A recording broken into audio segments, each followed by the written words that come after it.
First of all, the friggin' sound is on, but we got to talk about Reggie Grimes signing his national letter of intent, and all that's coming up after the bumper. Don't be cornering me. Hold up. Time. You gotta help me with that corner shit. What's up, kinfolk? It's RJ Young. I am not on a step mill. Consider hitting the like and subscribe button because I upload a video every single day. It's always college football related, sports related. We have a good time. Today, I want to talk about 2020 outside linebacker signee Reggie Grimes, who has signed his national letter of intent on this national signing day, and he is the only signee expected for Oklahoma today, as many of us believe that Alfred Collins is probably going to pick Texas, but stranger things have happened before. His announcement is at 3:50 p.m. on National Signing Day in Bastrop, Cedar Creek, where he has blossomed into a 6'4", 285-pound defensive lineman, a 5-star according to the top 247. Reggie Grimes is a 4-star according to the 247 Sports Composite, 5-star according to ESPN. He is ranked the number 123rd player in the 247 Sports Composite and the number 5 player out of the state of Tennessee and the number 8 player as a wide side defensive end, which is how 247 analysts saw him. But at Oklahoma, we expect him to play the outside linebacker position, which means he is the first signee for one Jamar Cain. And this is going to be rather fascinating because I believe the outside linebacker position has a lot of potential there, even as it's seen some defections. Mark Jackson entered the transfer portal. I thought Ryan Jones might have fit there. He also entered the transfer portal. And I will have more to say about Levi Draper going to Arkansas. I attended the Jim Thorpe Award banquet last night where Grant Delpit had some things to say about OU as well as CeeDee Lamb. I have a longer show planned for later today, but I did want to do this newsy upload and tell you a little bit more about Reggie Grimes and how he ended up at Oklahoma. He took a visit on October 19th with a friend of his. Didn't really expect to fall in love with Oklahoma. He was more of a Tennessee lean, South Carolina lean. Kind of was getting some feelers from Alabama depending on how their class went. That kind of went out. But he committed to Oklahoma just over a month later on Thanksgiving Day, giving Oklahoma yet another defensive commitment to a defensive class that is going to be, I think, pretty outstanding for 2020. Came on a little slowly, especially with the addition of the quarterback in this class just days after the new year, as 2021 5-star Brock Vandegrift had announced he is reopening his recruitment. He has since committed to Georgia.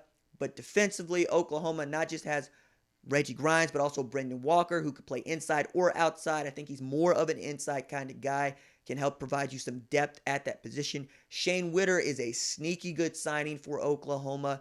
Legitimate 4.46 laser speed. He played on both sides of the ball out in North Carolina and was an outstanding receiver, Wildcat quarterback, and of course, tackler of the ball carriers. Bryson Washington might be the most talented player in this entire 2020 class. He's probably going to play some safety, maybe some nickel for Oklahoma. Of course, Justin Harrington was expected to join this class as an early enrollee, but some things happened. He's going to join in the summer. Still expect him to probably be the guy with the biggest impact for Alex Grinch among the, let's call him 2020 class, right?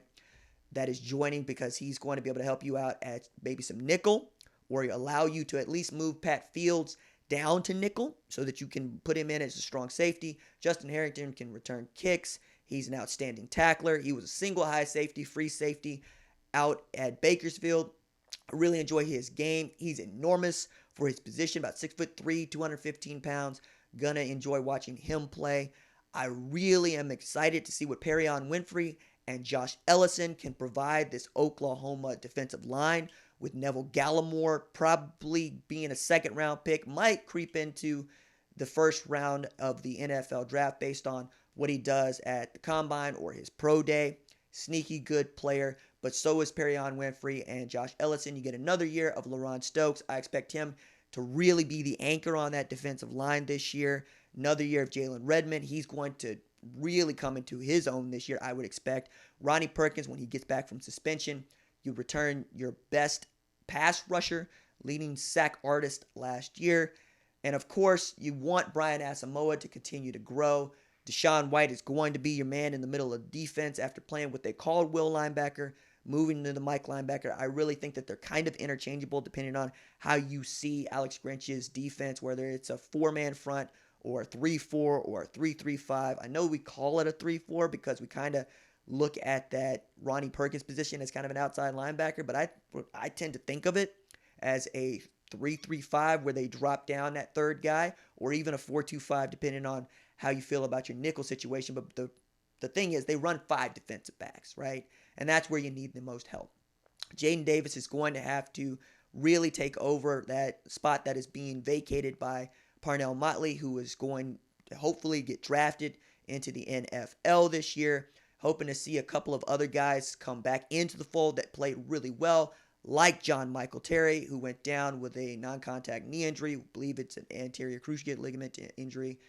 We saw Caleb Kelly come back late. He's going to compete for time next to Brian Asamoah for that job. I'm not saying it's Caleb Kelly's job because I thought it was Caleb Kelly's job 2 years ago, and Curtis Bolton said, no, that's my job. That's my job. And it was. And he was probably the best defender on that 2018 defense, even as Kenneth Murray Jr. had the most tackles. I'm really excited to see what it looks like to get Trey Norwood back for this defensive backfield that needs all the help it can get. And Alex Grinch's year 2 as the not just coordinator, but safeties coach, what Roy Manning is building. But Reggie Grimes has Oklahoma trending in the right direction with the dominant defensive recruiting that you want.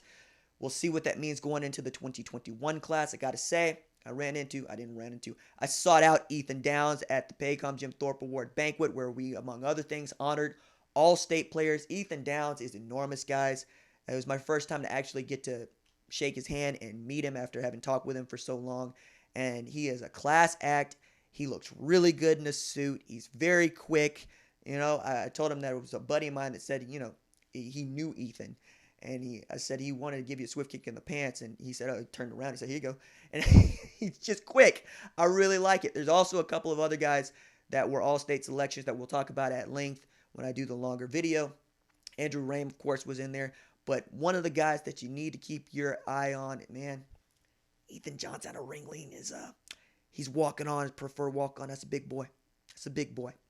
But Reggie Grimes basically has finished out Oklahoma's 2020 recruiting cycle. Now on to 2021. You guys are up next. You're on deck. Tomorrow, you're in the batter's box. Let's get after it. That's it for me. Doses.